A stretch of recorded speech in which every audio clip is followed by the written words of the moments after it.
Turma de Processo Civil, Recursos, pessoal, vamos chegando para mais uma videoaula aqui no YouTube, nesta videoaula para tratarmos do recurso de apelação. Senhores, coloque aí o título da nossa videoaula, recurso de apelação. Você consegue acompanhar comigo aqui o nosso primeiro tópico, base legal, onde o recurso de apelação está previsto no Código, artigo 1009 e seguintes do Código de Processo Civil. Você observa se você consegue acompanhar comigo. Disciplina legal do recurso de apelação a partir do artigo 1009 do CPC. Pessoal, inicialmente eu gostaria de tratar com vocês, vamos colocar aqui um segundo tópico, vamos começar nossa abordagem em torno de questões decididas não sujeitas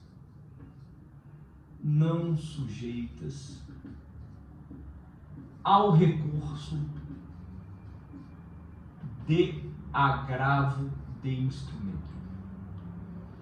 Ora, aproveitando a abordagem, o estudo que nós já tivemos a respeito do agravo de instrumento, convém lembrar que o artigo 1015 do CPC, agravo de instrumento, o artigo 1015 do Código de Processo Civil, ele trouxe, pelo menos a pretensão era essa, um rol taxativo, com hipóteses ali estabelecidas em números clausos. Essa era a intenção do legislador. As hipóteses que admitem a interposição do recurso de agravo de instrumento estão previstas nos incisos do artigo 1015. Todavia, nós estudamos que, à luz da jurisprudência do STJ, firmada em sede de recursos repetitivos, o STJ adotou o entendimento pela taxatividade mitigada do artigo 1015 do CPC, de sorte que, pelo critério da urgência, outras hipóteses podem sim admitir a interposição do recurso de agravo de instrumento. Não é o caso do que eu quero tratar agora. Eu quero tratar exatamente de questões que, apesar de decididas, não estão sujeitas ao recurso do agravo de instrumento. Seja porque mesmo não aparecem nos incisos do artigo 1015, seja porque também, igualmente à luz da jurisprudência do STJ, também é impossível se advogar, se defender a interposição do agravo de instrumento. Ora, estas questões incidentais decididas no processo, mas não sujeitas ao recurso do agravo de instrumento, porventura podem causar prejuízo à parte. A parte, portanto, pode ter interesse em recorrer, mas não consegue a recorribilidade. Não consegue a recorribilidade porque o agravo de instrumento não se torna possível, não é um recurso possível de manejo, porque não está a hipótese, a questão decidida, não encontra previsão em nenhum inciso do artigo 1015. Eu também não consigo defender a interposição do recurso à luz da jurisprudência do STJ. Ora, essa questão decidida, não agravável, ela poderá sim ser objeto de recurso lá na frente. Por que lá na frente? Por ocasião da interposição do recurso de apelação ou por ocasião da apresentação das contrarrazões. Portanto, questões decididas não sujeitas ao recurso de agravo de instrumento poderão ser objeto de impugnação em preliminar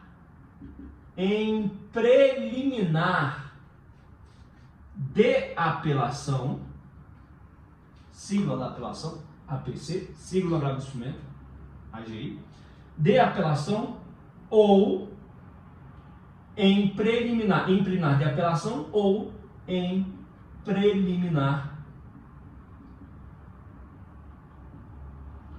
das contrarrazões. Ok, pessoal? Senhores, ora, uma questão decidida hoje. Eu não consigo manejar o recurso. Não consigo interpor recurso de agravo de instrumento. A sentença vindoura, a sentença que há de ser prolatada, ela se estabelece no mês de abril de 2022. Março, abril de 2022. Pois bem, ora, no momento em que eu interpuser o recurso de apelação, eu sendo o apelante, o recorrente, ou seja, eu sucumbi, eu perdi na sentença, vou interpor o recurso de apelação, eu construo uma preliminar exatamente para impugnar a questão que foi decidida lá atrás. E não pude fazê-lo, porque o agravo de instrumento não era cabível. Ok? Senhores, da mesma forma, ainda que eu tenha me sagrado vencedor, ou seja, a sentença me foi favorável, eu apresentarei contrarrazões contra a apelação que foi interposta.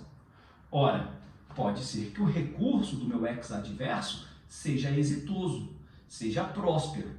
Então eu não vou me furtar, não vou ignorar aquela questão que foi decidida lá atrás e que agora pode me ajudar. Pode me ajudar a garantir essa vitória até aqui, porque a sentença me foi favorável. Então, nas contrarrazões, também em sede preliminar, eu posso impugnar a questão que foi decidida, mas a ocasião era impossível impugná-la, porque não era cabível o recurso de agravo de instrumento. Beleza? Ok? Senhores, avancemos. Vamos tratar aqui da estrutura, a estrutura do recurso de apelação. Qualificação das partes, tá? As partes têm que estar qualificadas. Partes qualificadas. Fatos, fundamento e aqui pedido de reforma ou cassação. Tá? Reforma ou invalidar, né? Cassar a sentença. Conforme se trate de erro indicando, reforma, ou erro improcedendo, invalidação, cassação da sentença.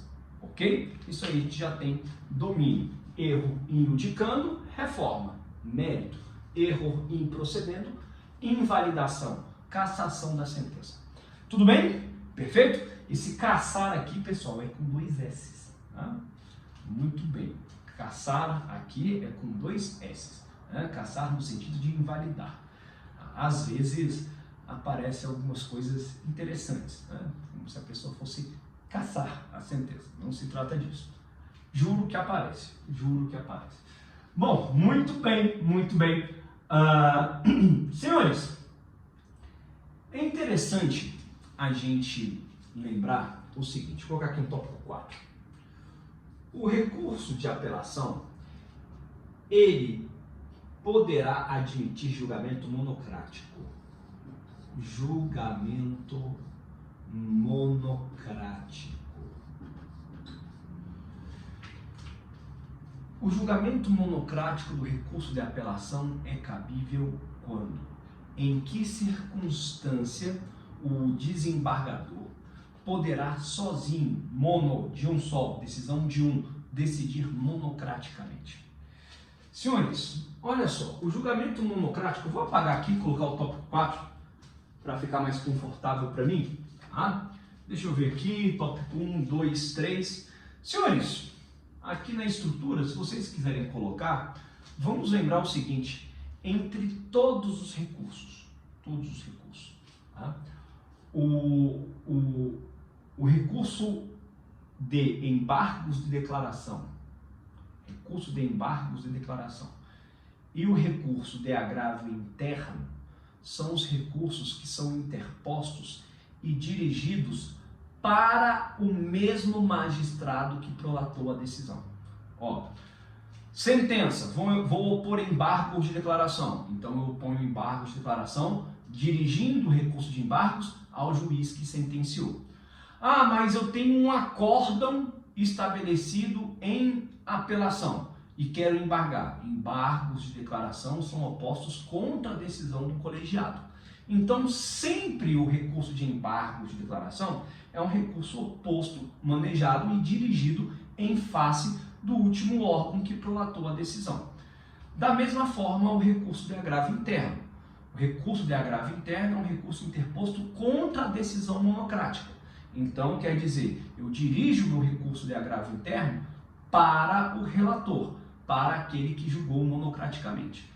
Todos os demais recursos, recurso de apelação, recurso especial, recurso extraordinário, o agravo de instrumento, eles serão julgados por outro órgão.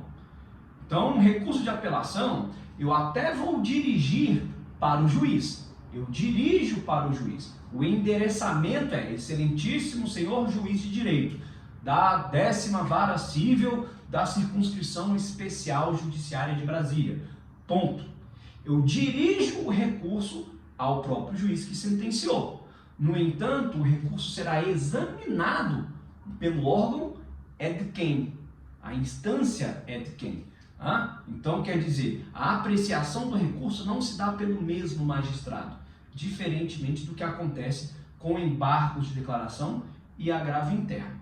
A gente ainda vai falar sobre agravo interno, ok? A gente vai falar aí no Google Meet, depois vai ter vídeo aula. No agravo interno, eu interponho o recurso contra a decisão monocrática, ok? Agora, e a apreciação do agravo interno, ela pode se dar pelo próprio relator? Pode, se ele reconsiderar a decisão. Caso não reconsidere, aí o recurso é submetido à apreciação do colegiado. É assim que funciona. Aqui o recurso de apelação, você endereça o recurso para o juiz que sentenciou. A apreciação vai ser pelo órgão ad quem, pelo tribunal. Então, depois que você interpõe o recurso de apelação perante o juiz que sentenciou, o recurso depois irá subir para o tribunal. Ele vai subir para o tribunal e lá no tribunal é que ele será apreciado. Podendo no tribunal haver um julgamento monocrático. É exatamente o que eu quero explorar aqui. Vou apagar o quadro e abrir o tópico 4 aqui, tá bom? Olha só, julgamento monocrático, tá? Julgamento monocrático. Professor, então o recurso de apelação eu dirijo para o juiz que sentenciou. Exatamente. Excelentíssimo Senhor Juiz de Direito da 10ª Vara Cível da Circunscrição Especial Judiciária de Brasília. Você dirige para ele. No entanto, a apreciação do recurso se dará pelo órgão ad quem. O órgão ad quem é o quê? O tribunal. O tribunal que irá julgar o recurso de apelação. Então, aqui, pessoal, julgamento monocrático. O que é preciso ser entendido aqui?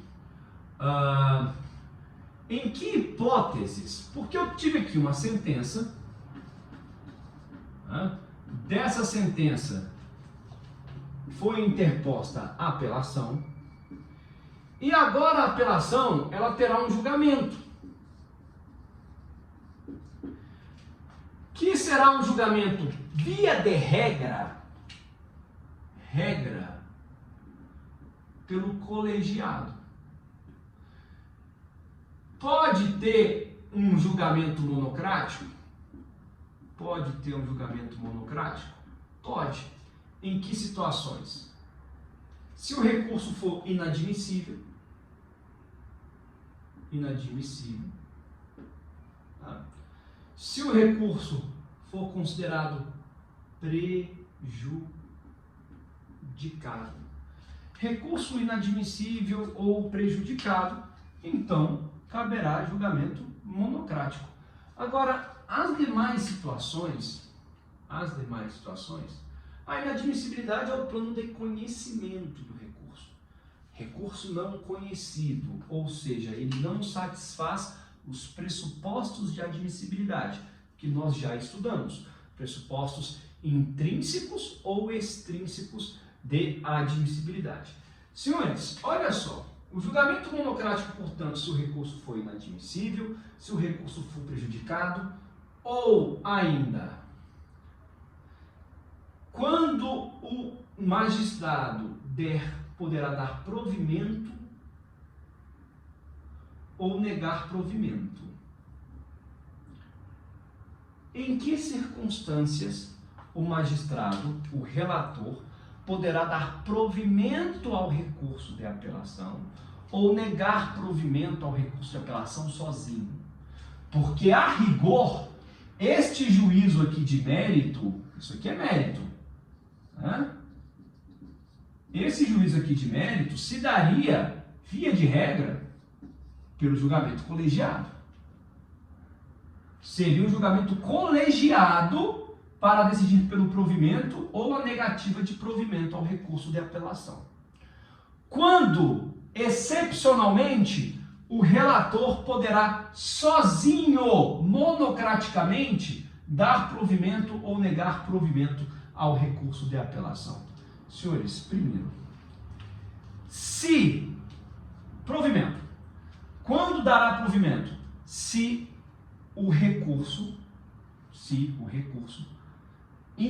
for interposto contra uma sentença, a sentença contraria súmula do STJ, súmula do Supremo ou súmula do respectivo tribunal.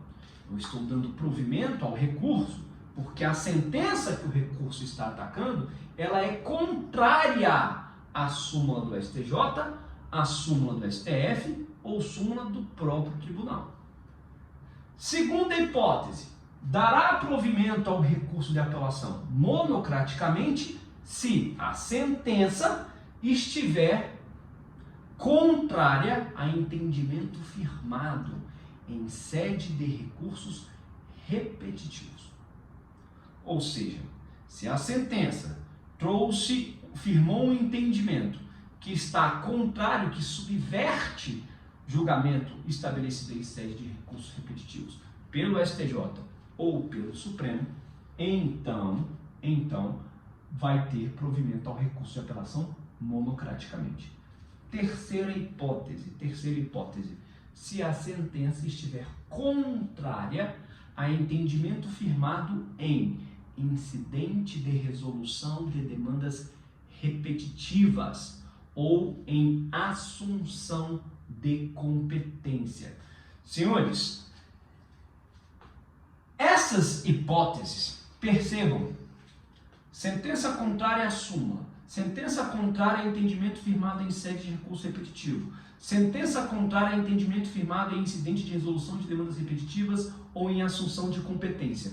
São hipóteses que justificam o julgamento democrático, sem precisar onerar a máquina judiciária, reivindicando, exigindo a reunião colegiada. Porque o relator, nestas hipóteses, está com costas quentes. Ora, estou decidindo sozinho, não estou submetendo ao colegiado, mas posso fazê-lo. Estou julgando sozinho porque, ora, a sentença está contrária à súmula do STJ.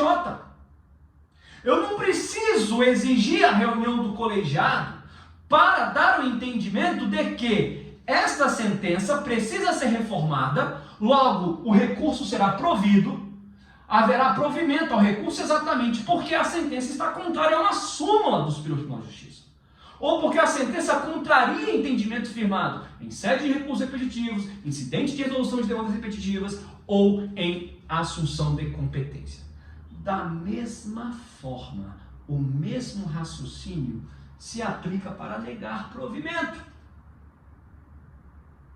Se a sentença estiver em conformidade à súmula do STJ, em conformidade à súmula do Supremo, em conformidade com a súmula do respectivo tribunal, ou se a sentença estiver em conformidade com o entendimento firmado em sede de recursos repetitivos, ou se a sentença estiver em conformidade com o entendimento firmado em sede de incidente de resolução de demandas repetitivas ou em assunção de competência, eu então negarei provimento ao recurso, porque a sentença está idônea juridicamente, ela está certa.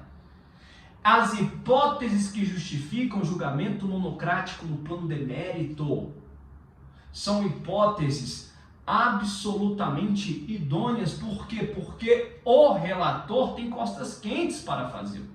Ele está amparado, ele está justificado em uma súmula, em um entendimento firmado em sede de recursos repetitivos, ou seja, ele não precisa exigir a reunião do colegiado. Beleza? Ok? Maravilha. Senhores, vamos para um tópico 5 aqui. Vamos para um tópico 5. Tá?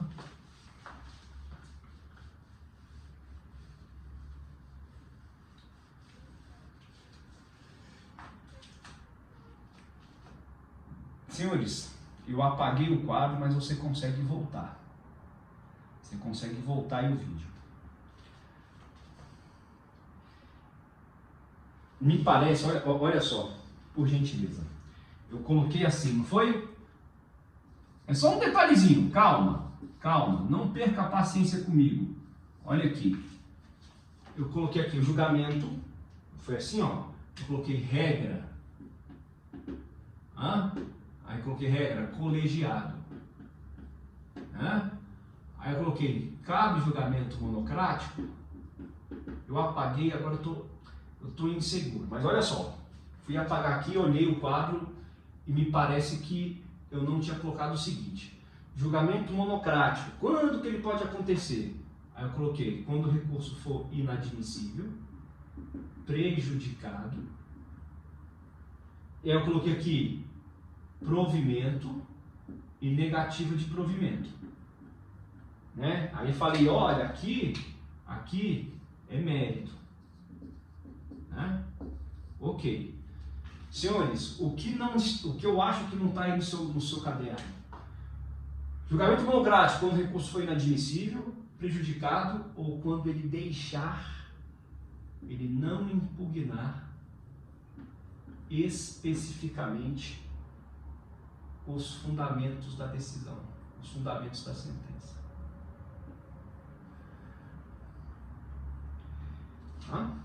Ok? Então, eu acho que não está aí esse terceiro ponto. Só, por favor, coloque aí aquele centro, por gentileza. Ok? Maravilha, vamos lá. Tópico 5. Tópico 5. Senhores, a gente já tem uma pré-compreensão, eu já fiz referência a isso, a respeito, aqui ó, do efeito suspensivo. Efeito suspensivo.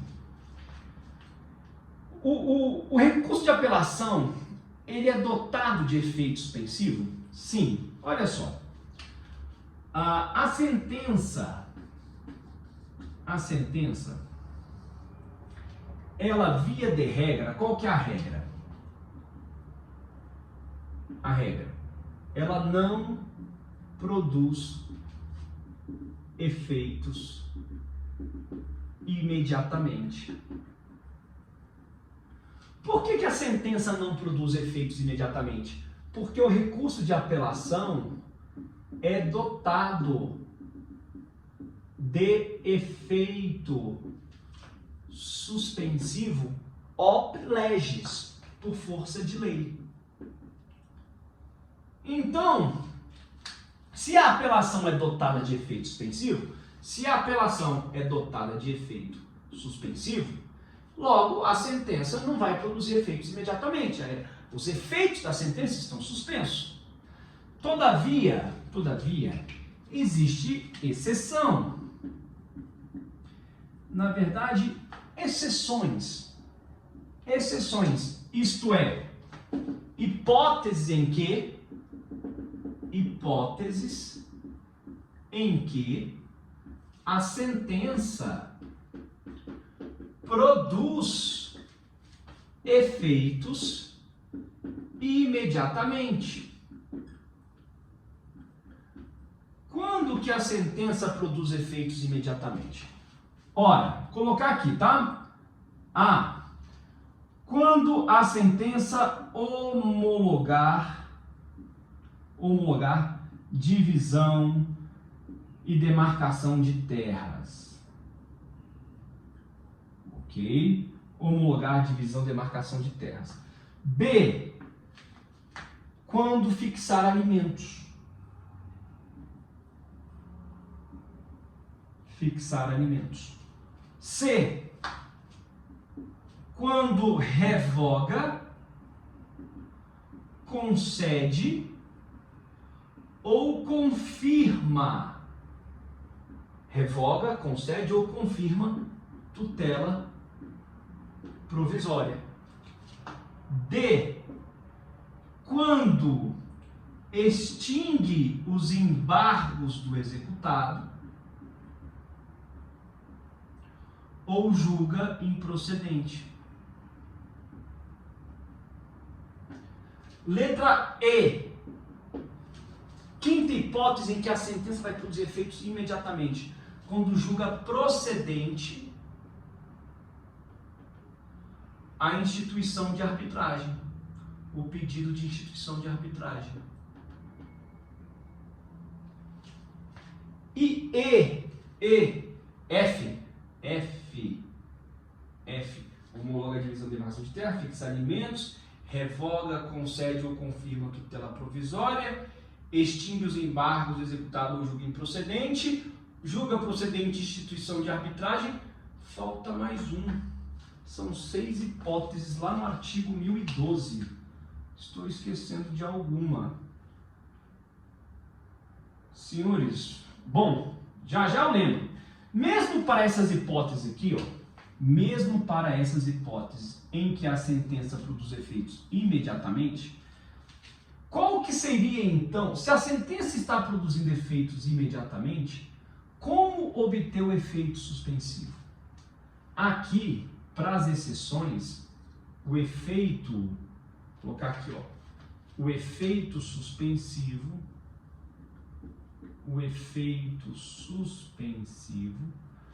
pode ser requerido op judice. Pode ser requerido op judice. Senhores, aqui é a sentença que decreta a interdição, tá? Decreta interdição. Então, essas hipóteses aqui, a sentença produz efeitos imediatamente. Como, então, obter efeito suspensivo? Op judice. O efeito suspensivo op legis decorre já da lei. O efeito op judice eu tenho que pedir ao magistrado. Como é que consegue isso aqui? Vou apagar aqui para desenvolver e ficar mais confortável para mim. Olha só. O efeito suspensivo op judice, efeito suspensivo op judice Efeito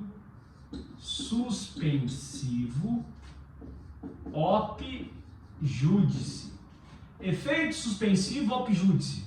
Como que eu vou conseguir? Eu vou pedir ao tribunal,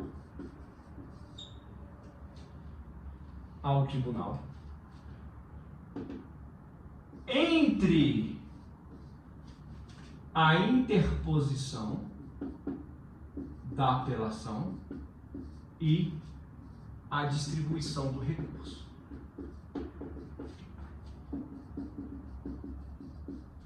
Ok? Então, o período que medeia interpôs o recurso de apelação, só que ele ainda não foi distribuído. Então, vou pedir ao tribunal o efeito suspensivo op judice. Agora, depois, vou pedir ao relator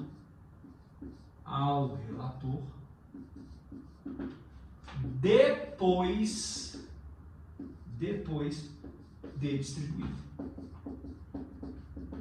Depois de distribuída a apelação. Ok? Senhores, o efeito suspensivo op judice ele tem que observar requisitos. Quais são os requisitos? Plausibilidade do direito, ou seja, o recurso tem que ter chance de ser provido, e risco de dano grave ou de difícil reparação. Ok? Beleza? Maravilha! Vamos lá. Pessoal, tópico 6 aqui agora. Tópico 6. Tópico 6.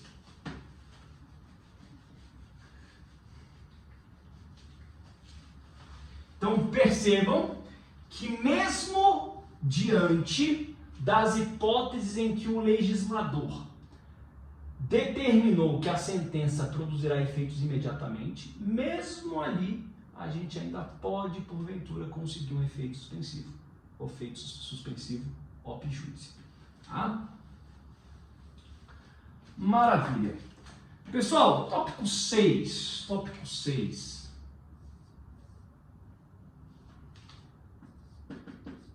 Juízo de admissibilidade.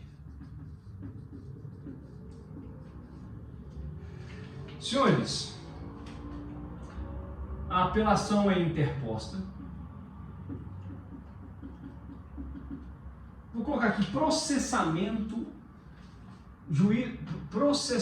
e juízo de admissibilidade. Vou mudar aqui o tópico. Processamento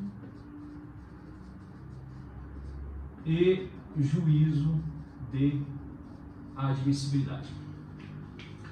A apelação é interposta. E aí, em duas situações, pode haver retratação. Pode haver retratação no prazo de 5 dias. Retratação no prazo de 5 dias. Quais são as duas hipóteses? Indeferimento da inicial, tá? Artigo 331 do CPC, ou julgamento liminar de improcedência, que é o artigo 332 do CPC. A sentença de indeferimento ou a sentença que julga liminarmente improcedente o pedido, estas duas sentenças comportam retratação. Eu posso ter retratação na sentença que indefere a petição inicial e posso ter retratação no julgamento liminar de improcedência. Ok? Estas duas hipóteses admitem retratação pelo magistrado. Ora, depois vai haver abertura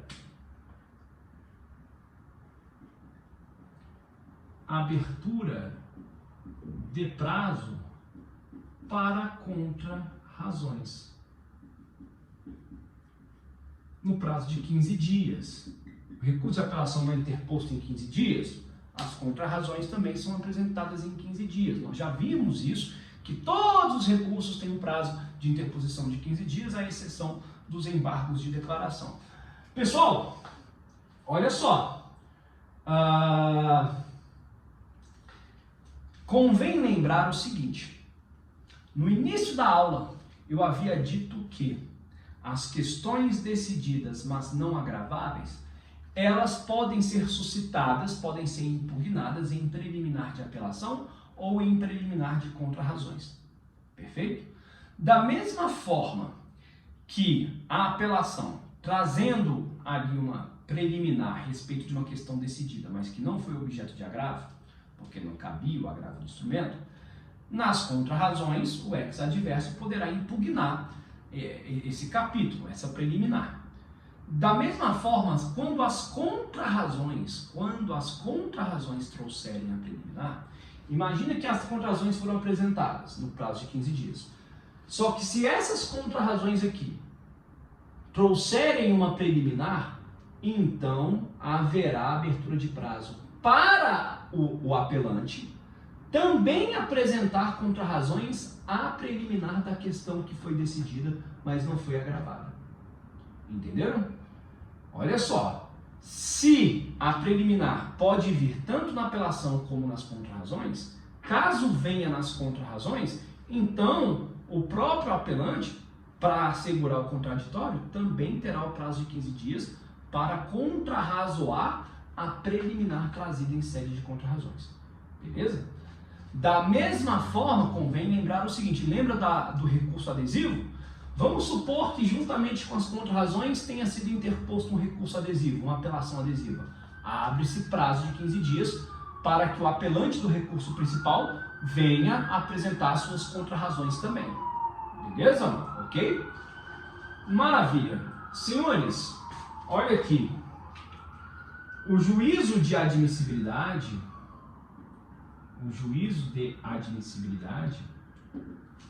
apenas em segunda instância. Não há juízo de admissibilidade pelo juiz em primeira instância. Não há. Tá? Isso acabou. No CPC anterior, você tinha um duplo juízo de admissibilidade no recurso de apelação. Agora não mais. Agora, depois que são apresentadas as contrarrazões, o juiz encaminha o recurso ao tribunal, independentemente do juízo de admissibilidade. A admissibilidade, portanto, apenas em segunda instância. Ok? Maravilha?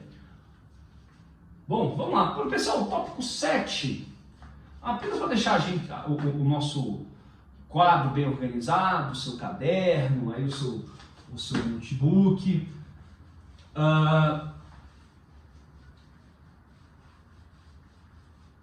Existem outras questões que nós já vimos, mas só para te deixar bem organizado aqui, ó. Outras questões. Senhores, o efeito devolutivo versus efeito translativo. O recurso de apelação, ele devolve ao tribunal a matéria impugnada. Ok? Então, existe uma dialeticidade do recurso com a sentença. É exatamente aquilo que foi objeto de impugnação que o tribunal deverá se debruçar. Todavia, nós sabemos que no artigo 1013, eu tenho aqui o efeito translativo nos parágrafos 1º, parágrafo 2º. Efeito translativo aqui horizontal e efeito translativo vertical. Já estudamos isso. E tenho ainda a teoria da causa madura. A teoria da causa madura. A teoria da causa madura também já estudamos. Artigo 1013, parágrafo 3º do CPC. Ok? Pessoal, maravilha. Último tópico ainda. Vamos colocar aqui.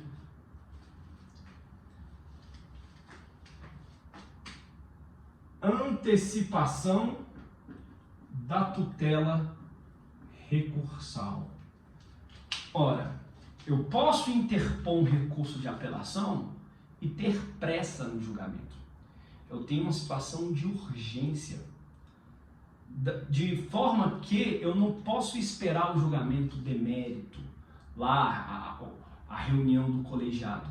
Eu peço uma antecipação da tutela recursal. É uma liminar em sede de recurso. Ora, se é uma antecipação de tutela, é uma antecipação de tutela, só que em grau de recurso. Vem interpor recurso de apelação com pedido de antecipação da tutela recursal.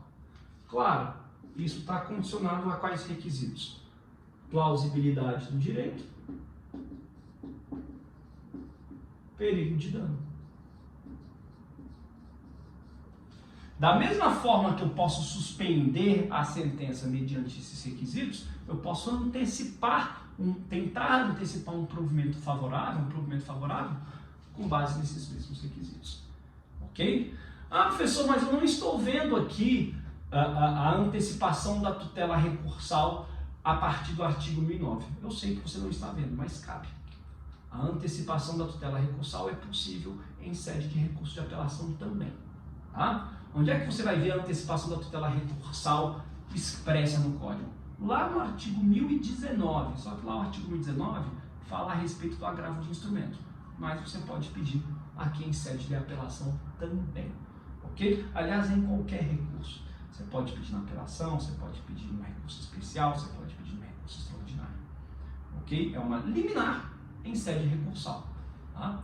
Ok? Claro, no julgamento colegiado, quando for julgar o mérito, aí essa tutela recursal que foi antecipada, ela poderá ser confirmada ou poderá ser revogada. Ou, se porventura, monocraticamente, o relator indeferir a antecipação da tutela recursal, se ele interfere isso daqui monocraticamente, isso daqui é um julgamento monocrático, tá? O julgamento da antecipação da tutela recursal é um julgamento monocrático. Cabe recurso de agravo interno contra a decisão monocrática que indeferiu a antecipação da tutela recursal. Aí eu vou ter um julgamento colegiado para decidir a antecipação da tutela. Não se confunde com o julgamento do mérito final do recurso. Beleza? Ok? Pessoal, maravilha, vencemos mais um tópico nosso. Vamos avançando aí devagar na matéria, estamos com o nosso calendário administrado. Até a próxima. Tchau, tchau.